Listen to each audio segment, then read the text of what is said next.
So I got this Subaru Forester that is, quite frankly, awesome.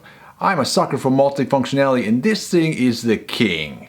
And as such, we got to keep it on the road, and today we're going to change the front brakes on it. Both rotors and brake pads. And if you're doing this right, you're also changing the rear brake pads. That's a different video. Today on Hoop-De Doodle.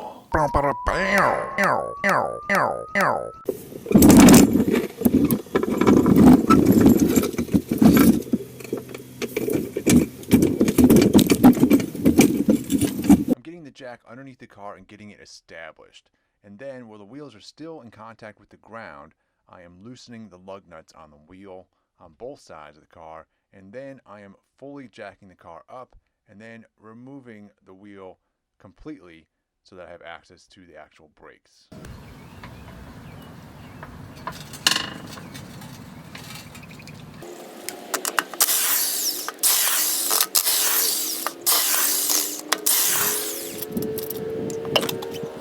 Alright, with the wheel off, the first thing to do is remove this brake caliper right here.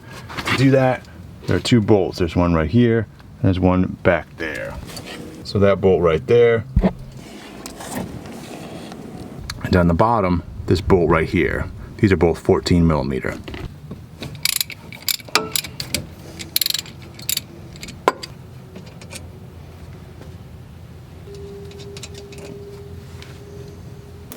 And the whole caliper should come off. Let's set that guy aside. And then we have to remove this brake caliper bracket, this guy right here. We take out the brake pads at this point, they should pull right out. Like that. And then one on the back too.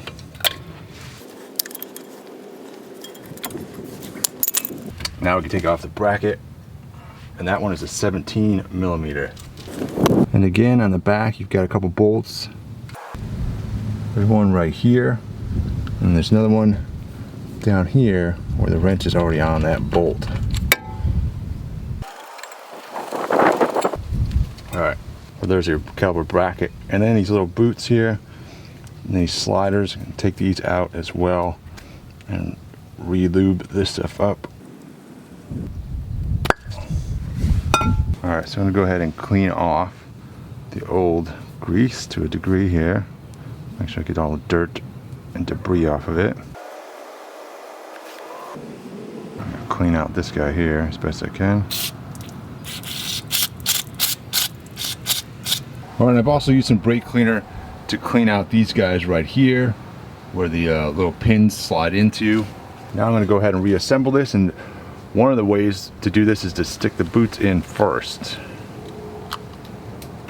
Sometimes that's easier.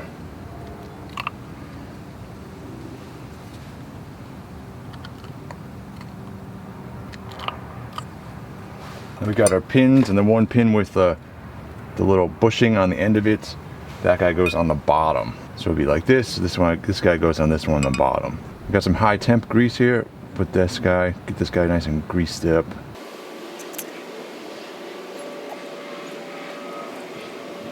Do the same with the other one.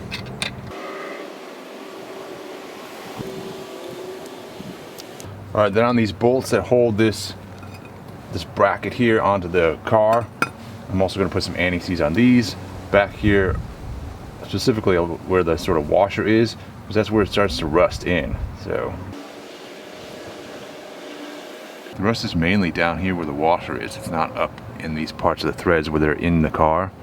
So that should be where it rusts into the car and makes our lives difficult. So that's where we want the anti-seize. Alright, then we gotta get the rotor off, which if you're really lucky, it'll just pop right off. If not, you can either thread a couple 8 millimeter bolts. They're supposed to go in through these holes right here, and that will push the rotor off the back.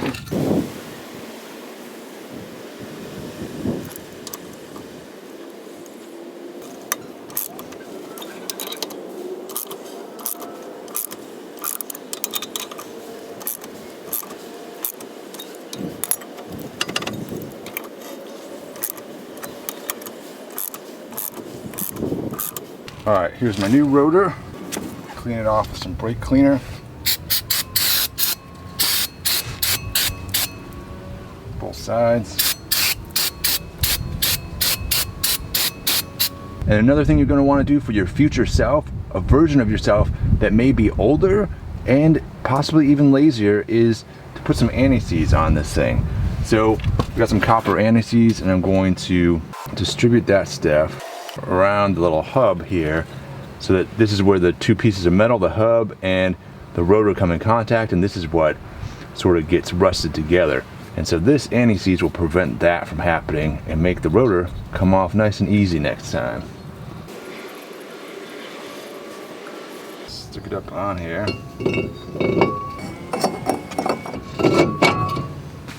Put my caliper bracket back on here.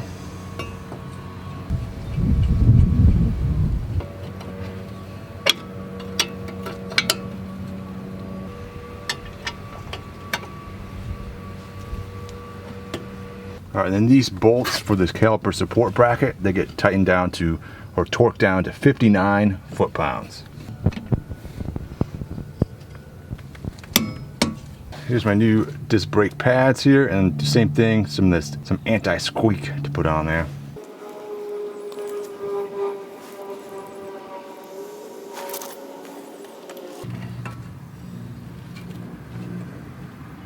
And this one, stick on first. And then put the anti-squeak on it.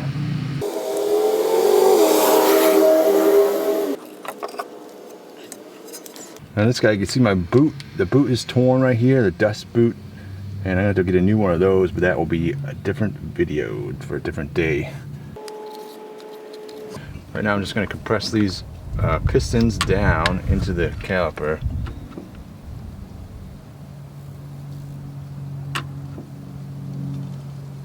I want to compress them all the way down. Alright, in the engine compartment, looking at the brake master cylinder, the brake fluid reservoir, this guy right here, you might be able to tell that the fluid level, which is supposed to be between here and here, is way up here, right to the top. So this is what happens if you don't pull some of this fluid out of the reservoir here before compressing the pistons on the brake calipers. You're pushing that fluid somewhere, and it's here. You're pushing it back to this reservoir. So we need to pull some of this out to bring the fluid level back down to where we want it to be. So to do that, I've got this fluid pump right here. Stick that in there.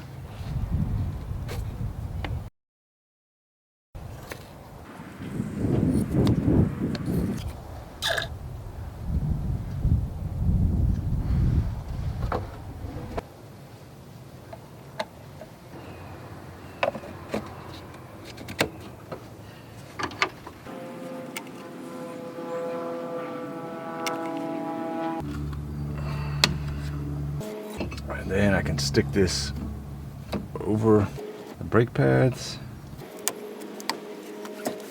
put the little bolts back on.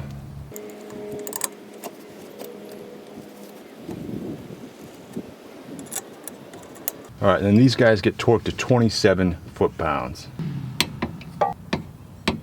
I put the wheel back on and torque the wheel to 66 foot-pounds.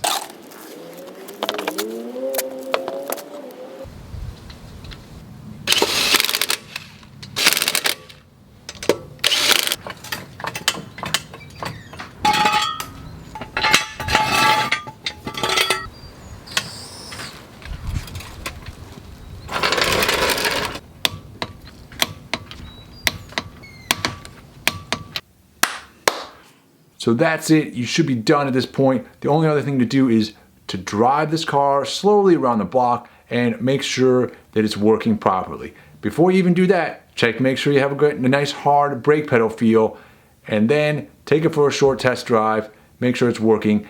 It's not going to have a real bitey feel to it immediately because the brake pads have to bed into the rotors. Another thing to keep in mind is that if you're doing things properly, you should also be doing the rear brakes at the same time so that you have new rotors and brake pads on all four wheels when you're done. And I have a separate video on the rear brakes that I'll link in this video in the description. as well. In the description, I'll put all the materials and links to everything I use in this job, so you can go check that stuff out more easily and find that stuff, make your life a little bit easier. So thanks for watching, keep on wrenching, and we'll see you next time.